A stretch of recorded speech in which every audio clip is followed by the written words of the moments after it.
సభాధ్యక్షులు పొలవలేని సాంబశివరావు గారు, అట్లాగే వేదిక మీద ఉన్నటువంటి కమ్యూనిస్ట్ పార్టీల నాయకులు, కామ్రేడ్స్,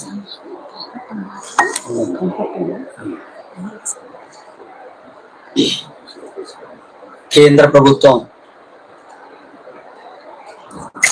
ఆపరేషన్ కగారు పేరుతో మావోయిస్టులను అలాగే ఆదివాసులను అంతమొందించేటటువంటి కార్యక్రమానికి పూనుకున్నది.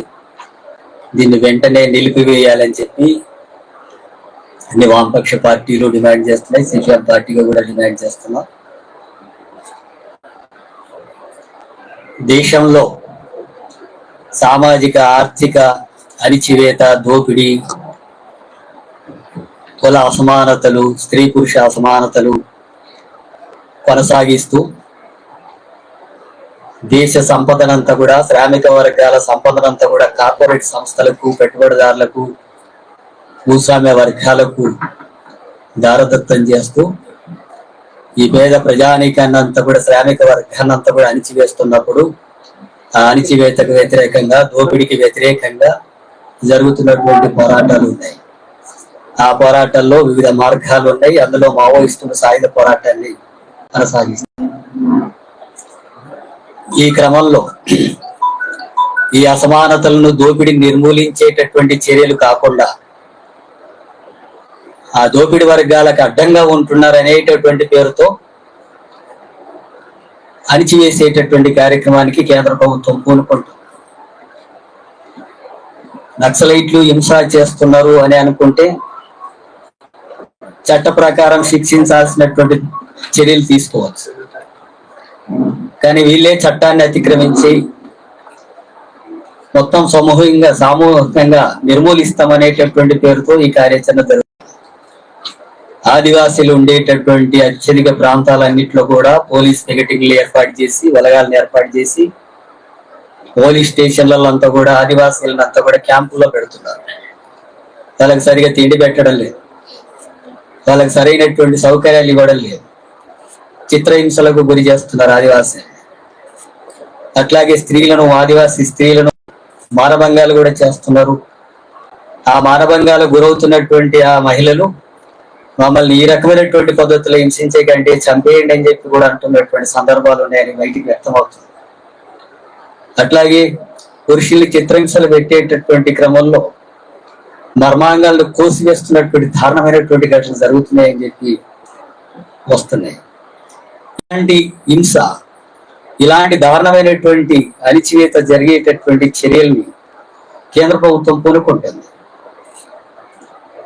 ఆ అడవుల్లో ఉండేటటువంటి ప్రాంతాలనంతా కూడా, అక్కడ ఉండేటటువంటి ఖనిజాలని, సహజ వనరులని ఈ కార్పొరేట్ సంస్థలకు దారదత్తం చేయాలంటే నక్సలైట్లు అడ్డంగా ఉన్నారు, ఆదివాసీలు అడ్డంగా ఉన్నారు.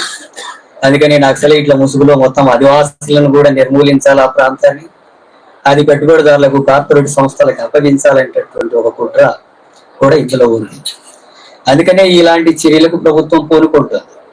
ఇప్పుడు 25,000 మంది బలగాలను పెట్టి వాళ్ళని ఏర్వేస్తాం మార్చి 26 నాటికి, 2026 మార్చి నాటికనే అంటున్నారు. ఒకవైపు మావోయిస్టులు ఇప్పటికే 2-3 సార్లు చర్చలు జరుపుదామని చెప్పి చర్చలు జరపడానికి సిద్ధమని ప్రకటన చేశారు. చర్చలు జరుపుతామన్న తర్వాత 25,000 మంది కేంద్ర బలగాలు ఏమవసరం ఉంది? చర్చలు జరపొచ్చు కదా.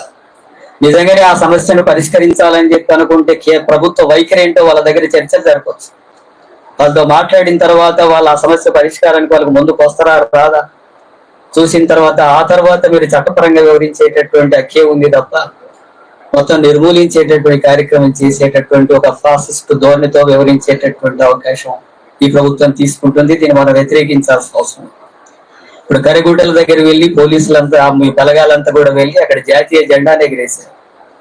అంటే కరిగుట్టల ప్రాంతం ఏ దేశంలో ఉంది, ఏ దేశం ఆక్రమించింది, ఏ దేశం ఆక్రమిస్తే ఇప్పుడు కేంద్ర బలగాలు పోయి మళ్ళీ దాన్ని ఆక్రమించి జాతీయ జెండా ఎగిరేశారు? అది భారతదేశంలోనే ఉంది కదా.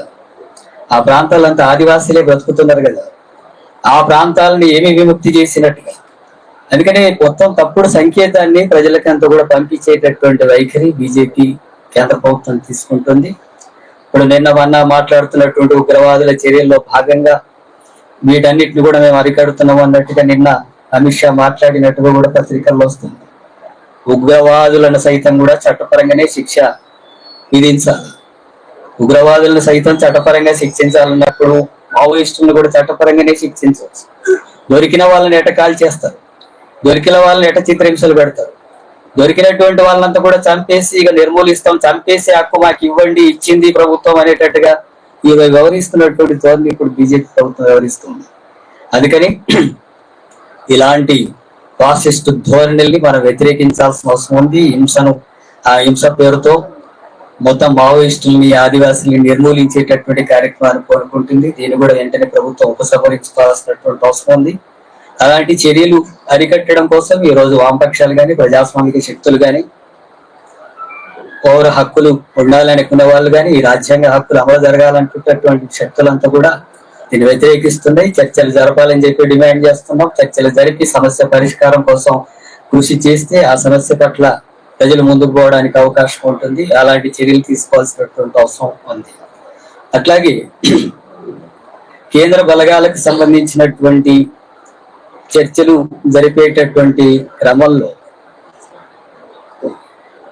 ఏ విషయాలు, ఏ ప్రతిపాదనలు అనేటటువంటి విషయం కూడా కేంద్ర ప్రభుత్వం నుంచి రావడం లేదు. ముందు ఒకనాడు చర్చలు జరుపుదామని అన్నారు. ఆ తర్వాత మన రాయబరేలికి వెళ్ళిన తర్వాత మళ్ళీ నక్సలైట్లు కూడా మా బ్రదర్సే అని చెప్పే పద్ధతుల్లో అమిత్ షా మాట్లాడాడు. ఇప్పుడేమో చర్చలు జరుపుదామని వాళ్ళు మాట్లాడుతున్న కొద్దీ వీళ్ళు మాట్లాడకుండా ఆ రకంగా అణిచివేసే కార్యక్రమం, నిర్మూలించేటటువంటి కార్యక్రమాన్ని కోరుకోవడం అంటే ఇదంతా కూడా దుర్మార్గమైనటువంటి చర్య. ఈ చర్య నుంచి ఉపసంహరించుకోవాల్సినటువంటి అవసరం ఉంది. అట్లాగే రాష్ట్ర ప్రభుత్వం కూడా మన ప్రాంతంలో కూడా ప్రభావితమైనటువంటి ప్రాంతమే, అనేక రకాల ఉద్యమాలు జరిగినటువంటి ప్రాంతమే. రాష్ట్ర ముఖ్యమంత్రి కూడా రేవంత్ రెడ్డి కూడా దీని మీద స్పందించాల్సినటువంటి అవసరం ఉంది, జోక్యం చేసుకోవాల్సినటువంటి అవసరం ఉంది. చర్చలు జరపాలనేటటువంటి ఒత్తిడిని రాష్ట్ర ప్రభుత్వం నుంచి ముఖ్యమంత్రి ద్వారా కూడా కృషి చేయాల్సినటువంటి అవసరం ఉంది. ఆ రకంగా రాష్ట్ర ప్రభుత్వం, వామపక్షాలు, ప్రజాస్వామిక శక్తులు వీళ్ళందరూ కూడా ఆ రకమైనటువంటి ఒత్తిడి తీసుకురావాల్సినటువంటి అవసరం ఉంది. ఇది శ్రామిక వర్గాల విముక్తి కోసం జరుగుతున్నటువంటి పోరాటంలో భాగంగా ఒక్కొక్క మార్గాన ఈ ప్రయత్నాలంతా కూడా జరుగుతున్నటువంటి ఈ సందర్భంలో మొత్తం శ్రామిక వర్గాలకి వ్యతిరేకంగా, దోపిడీ వర్గాలకు అనుకూలంగా ఉండేటటువంటి ప్రభుత్వాలు హింస పేరుతో అణిచివేసేటటువంటి ఉద్యమ సామాజిక న్యాయం కోసం లేదా ఆర్థిక సమానతల కోసం జరిగేటటువంటి పోరాటాలను కూడా అణిచివేయడానికి ఇది ఉపయోగకరంగా వివరించేటటువంటి ధోరణి కేంద్ర ప్రభుత్వం తీసుకుంటుంది. ఎందుకంటే ప్రజా ఉద్యమాలకు కూడా కేంద్ర ప్రభుత్వం ఆటంకంగా ఉంది. ఆ ఉద్యమాలు ఒకవైపు కొనసాగిస్తూనే ఇలాంటి ఫాసిస్ట్ ధోరణులు కూడా వ్యతిరేకించాల్సినటువంటి అవసరం ఉంది. ఈ నేపథ్యంలోనే ఈ ఆపరేషన్ కగారును వెంటనే నిలిపివేయాలని, మావోయిస్టులతో చర్చలు జరపాలని చెప్పి సిపిఎం పార్టీగా డిమాండ్ చేస్తూ ఈ అవకాశం ఇచ్చినందుకు ధన్యవాదాలు తెలియజేస్తూ ముగిస్తున్నాను.